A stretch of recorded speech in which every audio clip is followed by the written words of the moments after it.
Hi friends, welcome to Cinema Artist Best.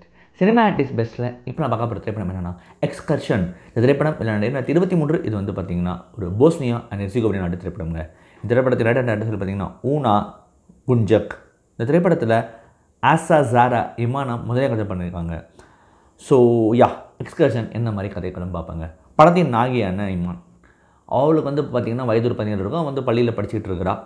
So high school போகிறா, college போகிறா வச்சுக்கோங்களேன். So இப்போ என்ன ஆகுதுன்னு சொல்லி பார்த்தீங்கன்னா அந்த இடத்துல வந்து அந்த ஸ்கூலில் வந்து ஒரு டூர் எக்ஸ்கர்ஷன் டூர் போகலாம் அப்படின்னு சொல்லி முடிவெடுக்கிறாங்க. ஸோ பேரண்ட்ஸ் கிட்ட ஒரு உரையாடல் நடத்திக்கிட்டு இருக்காங்க. அப்போ என்ன ஆகுதுன்னு சொல்லி பார்த்தீங்கன்னா அந்த இடத்துல வந்து இங்கேருந்து போன ஒரு 2 பசங்க வந்து அந்த இடத்துல வந்து ஆல்ரெடி ப்ரெக்னென்ட் ஆகியிருக்காங்க. அது தெரியாமல் அங்கே போய் அங்கே கருக்கலைப்பு ஏற்பட்ட மாதிரி ஒரு நியூஸ் வந்து பத்திரிகையில் சோஷியல் மீடியாலலாம் வர்றதை வந்து பேசிக்கிட்டு இருக்காங்க.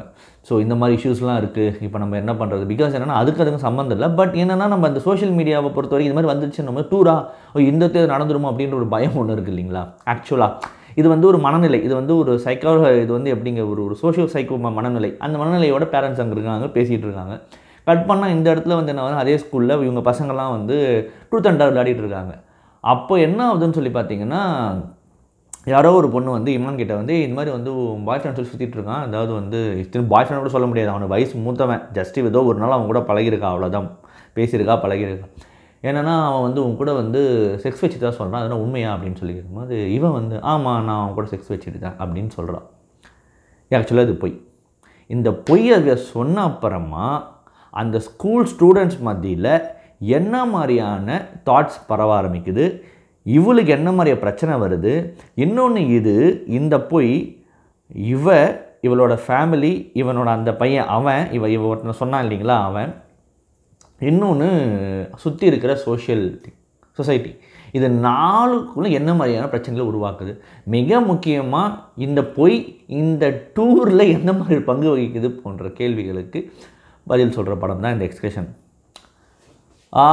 எக்ஸ்கர்ஷனை பொறுத்த வரைக்கும் it's one of the very good concept first of all. ஏன்னா இன்றைக்கி தேதிக்கு ஒரு பெண் வந்து நான் வந்து ஒருத்தன் கூட உறவு வச்சுக்கிட்டேன், அப்படி ஃபிசிக்கலாக உறவு வச்சுக்கிட்டேன்னு ஓப்பனாக சொன்னால் இந்த சமூகம் எப்படி அவங்களை ட்ரீட் பண்ணுன்றது தான் பாயிண்ட். அதுவும் ஒரு 17 வயசு பொண்ணு 17 வயசு பசங்கிட்ட சொல்லும் போது அது இன்னும் எந்த மாதிரியான ஒரு விஷயத்தை கொண்டு போகுது அப்படின்றது தான் பாயிண்ட். இந்த எக்ஸ்கர்ஷன் வந்து 2 மேட்டர் பார்க்குறேன். உல்லாச பயணம், உல்லாசம். ஸோ உல்லாசம் அடைதல், எக்ஸ்கர்ஷன் ஒரு வந்து உல்லாசம் தானே. ஸோ இந்த உல்லாசம்ன்ற பாயிண்ட்டு இந்த வயசில் இப்படி சொல்லும் போது என்ன மாதிரியான பிரச்சனைகளை கொண்டு வரும் இப்படி ஓப்பனாக பேசும்போது அப்படின்றத அனலைஸ் பண்ண விதம் இந்த படத்தில் அது எனக்கு ரொம்ப பிடிச்சிருந்தது. அது வந்து ரொம்ப நல்லாவே பண்ணியிருந்தாங்க டைரக்டர்.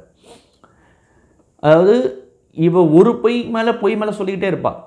இதில் வந்து இன்னொரு பியூட்டி நான் அந்த படத்தை எனக்கு பிடிச்சது வந்து நமக்கு வந்து ஒரு அட்டென்ஷன் கிடைக்கலன்னா ஒரு அட்டென்ஷன் சீக் பண்ண ட்ரை பண்ணுவோம். அது மிக முக்கியமாக இந்த 13 பருவத்தில் இருக்கிற பொண்ணுங்களும் சரி பசங்களுக்கும் சரி அவங்களுக்கு சரியான ஒரு எக்ஸ்போஷர் கிடைக்கலன்னும் போது அவங்க அதை பயன்படுத்திப்பாங்க. ஸோ அதோட விளைவு என்ன மாதிரி ஒரு சிங்கிளான ஒரு தனி மனிதனுக்கு அவளுக்கு என்ன மாதிரி பிரச்சனைகளை ஃபேஸ் பண்ணி கொண்டு போகன்றதை தாண்டி அது அவளுக்கு என்ன மாதிரி சந்தோஷத்தை கொடுக்குதுன்ற ஒரு பாயிண்ட் ஒன்று இருக்குது இல்லைங்களா? அதை வந்து இந்த படம் எக்ஸ்ப்ளோர் பண்ண விதம் தட் வாஸ் ரியலி சூப்பர். அதுவே ரொம்ப ரொம்ப பிடிச்சி இந்த படத்தில் வந்து. இந்த படத்தில் எனக்கு வந்து இந்த ஸ்டோரி நரேஷன் வைஸ் இவளோட கேரக்டர் ஸ்டடி தான். என்ன மாதிரி சொல்கிற ஒரு பொய் அதை எப்படி ஃபேஸ் பண்ண ஆரம்பிக்கிறா, இதுக்கு என்னென்ன விஷயங்கள் சொல்ல ஆரம்பிக்கிறா, தடுத்து பண்ணுறா, எல்லாமே வருதுன்னு வைங்க. இது முழுக்க ஒரு கேரக்டர் ஸ்டடி. இந்த பொண்ணு பாயிண்ட் ஆஃப் வியூ தான் மொத்த கதையுமே என்ன வரும். அந்த ஆரம்பத்துலேருந்து எண்டு வரைக்குமே அப்படி தான் பண்ணியிருக்காங்க. the two ways இந்த மூவி எக்ஸ்பிரஸ். நம்பர் 1 இஸ் எப்படி இவங்கள பார்க்குறா, இந்த சொசைட்டியை பார்க்குறா, சொசைட்டி எப்படி இவளை பார்க்குது. ஸோ இந்த ரெண்டுத்துக்குமான அந்த பாயிண்ட் வந்து இந்த டேரக்டர் வந்து நரேஷன் வைஸில் ரொம்ப அழகாக பண்ணியிருந்தாங்கன்னு நான் சொல்லுவேன். That was really super. நிச்சயம் அதுவும் எனக்கு ரொம்ப பிடிச்சி இந்த படத்தில். இந்த படத்தை பொறுத்த வரைக்கும் இந்த படத்தில் வந்து ஒரு இன்றைக்கி இருக்கிற தேதிக்கு இந்த மாதிரி விஷயங்கள் வந்து வர ஆரம்பித்தா எந்த நாடாக இருந்தாலும் சரி அங்கே வந்து ஒரு கேரக்டர் அசாசினேட் தன்னை பண்ணிக்கிட்டால் அது வந்து it's not going to be உங்களுக்கு வந்து அது வந்து ஒரு நல்ல விஷயமா இருக்க போகிறதே கிடையாது. It's definitely going to spoil யூன்றது தான் பாயிண்ட். அது உங்களுக்கு டெஃபினட் திருப்பி அடிச்சுக்கிட்டே இருக்குன்றது தான் பாயிண்ட். உங்களை மட்டும் இல்லை உங்களை சார்ந்து இருக்கவங்களையும் அது ஒரு விஷயம் பண்ணணுன்றது தான். அதுவுமே இந்த படம் வந்து அனலைஸ் பண்ணி கொண்டு போகுது. இதுவுமே எனக்கு இவ்வளோ விஷயங்கள் அந்த படத்தில் இருக்குங்க. நான் எதனால் தான் அப்படி ஒன்று கொண்டு வரவங்ககிட்ட நான் சொல்கிறேன். அண்ட் தென் இந்த படத்தை பொறுத்த வரைக்கும் இந்த படத்துடைய ஆகப்பெரும் பலமாக நான் பார்க்குறது இந்த படத்துடைய performance from the lead character இமானா பண்ண ஆஸ்ஜா சாரோட performance. She was really super. அது வந்து ஒரு ஒரு ஒரு ஒரு என்ன சொல்கிறதுங்க, அந்த கேரக்டர் வந்து ஒரு ரொம்ப சட்டிலாக இருக்கும். பண்ணுறதெல்லாம் இந்த அளவுக்கு பண்ண வேண்டியது. ஆனால் அது அப்படியே காம் அண்ட் கூல் அண்ட் கம்போஸ்டாக இருக்கும். ஆனால் பண்ணுறதுலாம் அராத்து வேலை தான் அது ஆக்சுவலி. சரி, அந்த அந்த ஒரு கேரக்டர் அழகாக உணர்ந்து பியூட்டிஃபுல்லாக கொண்டு போயிருந்தது வந்து எனக்கு பிடிச்சது. இந்த பெர்ஃபார்மன்ஸ் வைஸ் ஆஸ்ஜா சார் அது ரொம்ப பியூட்டிஃபுல்லாக பெர்ஃபார்ம் பண்ணியிருந்தாங்க நிச்சயமாகவே. That was really super. But என்னென்னா, எனக்கு இவ்வளோ வரைக்கும் அந்த படத்தில் வந்து C at the end of the thing that it is going to be, I thought it's a very perfect film yet, but ஆனால் அந்த பெர்ஃபெக்ஷனிஸ்டில் அந்த எண்டில் வந்து எனக்கு வந்து பெரிய லெவலில் ஒரு உடன்பாடு இல்லை.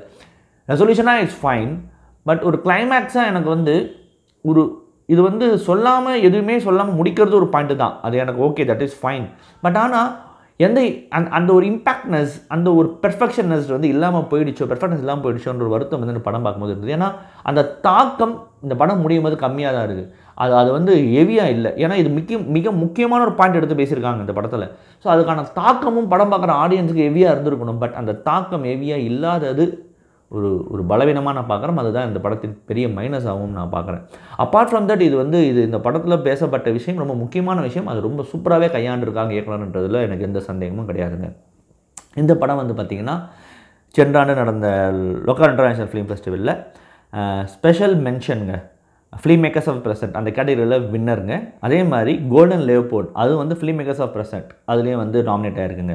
அதே மாதிரி இந்த படம் சென்ற ஆண்டு நடந்த ஆஸ்கர் அவார்டுக்கு பெஸ்ட் ஃபாரின் லாங்குவேஜ் ஃபிலிமில் போஸ்னியா அண்ட் ஹெர்சிகோவினா நாட்டிலேருந்து இந்த படம் வந்து அஃபிஷியலாகவும் சப்மிட் பண்ணப்பட்டிருக்குங்க. எக்ஸ்கர்ஷன் என்னை பொறுத்த வரைக்கும் ஒரு வாட்சபிள் மூவியில் சந்தேகம் இல்லைங்க. மறுபடியும் தரமான உலக சினிமா ஆடியோ இல்லை ரீஜனல் சினிமா ஆடியோ இல்லை ஷார்ட் ஃபிலிம் சந்திக்கிறேன். நன்றி, வணக்கம்.